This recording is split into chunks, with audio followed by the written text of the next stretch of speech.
Salam, mən uroloq, androloq uzman doktor Elgün Hacıyev. Bugünkü mövzumuz masturbasiya vərdişləridir.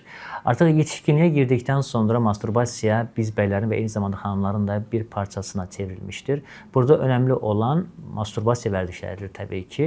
Bu insandan insana dəyişir. Yəni bəzisinə görə həftədə 1-2 ikən, bəzilərinə görə də gündəlik masturbasiyada edilə bilinər. Əsas burada olması gərəkən masturbasiyanın sıxlığı, edilmə qaydası və burada həyat keyfiyyətini pozmamasıdır. Biz hər zaman deyirik ki, penis işləmək məcburiyyətindədir. Yəni əgər bir bəyin aktiv cinsi münasibəti yoxdursa, penisin də işləməsini sağlamaq üçün masturbasiyanı biz uroloq, androloq olaraq tövsiyə edirik. Bu həddən artıq çox olmamaq şərti ilə təbii ki. Müşahidə etdiyim şeylərdən birisi də Azərbaycanda masturbasiyanın düzgün icra edilməməsidir. Yəni burada bəylər travmatik masturbasiyaya meyl edirlər. Yəni bunu masturbasiya aktının çox quru olması, çox sürətli olması, böyük təzyiq ilə, yəni əlin möhkəm sıxılaraq edilməsi və eyni zamanda da qeyri-adi masturbasiya, yəni cinsi orqanın bəzi yerlərini tutaraq, sıxaraq masturbasiya etmələridir və belə hallarda gələcəkdə onların normal cinsi münasibətdə ala biləcəkləri performansı da azaldır və eyni zamanda da sərtliklərini də bəlli bir vaxtdan sonra itirmələrinə gətirib çıxarda bilir.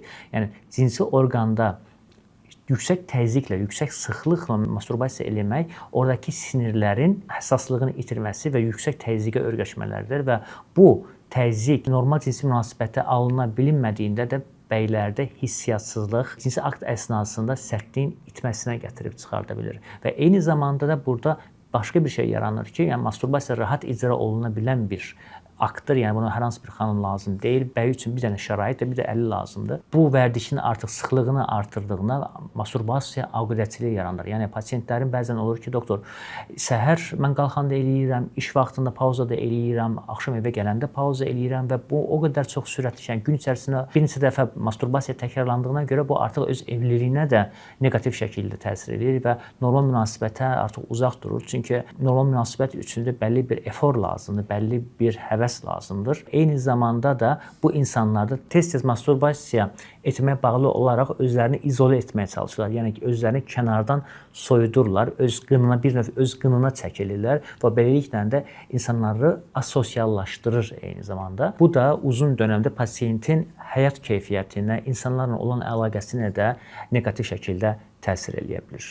Yəni burada önəmli olan masturbasiyanın mütləq dərəcədə necə edildiyi, yəni mən burada daha çox sudan və yaxud da bəzi kremlərdən, şampunlardan və yaxud da yəni maye olan hər hansı bir şeydən istifadə olunmasını tövsiyə edirəm. Masturbasiya aktı mütləq dərəcədə ehtiyac olunduğunda icra olunmalıdır və bu artıq bəlli bir hadisədən sonra baş verirsə və yaxud da pasiyentin əsəb fonunda baş verirsə və yaxud da hər hansı bir narahatçılığında baş verirsə, artıq burada bir psixoloji problem var. Mütləq dərəcədə pasiyentin uroloqla yanaşı bir psixoloqa da, psixiatra da getməsi tövsiyə olunur. Bunun kimi videolardan vaxtında xəbərdar olmaq üçün YouTube səhifəmə abunə olmağı və videoları like etməyi unutmayın.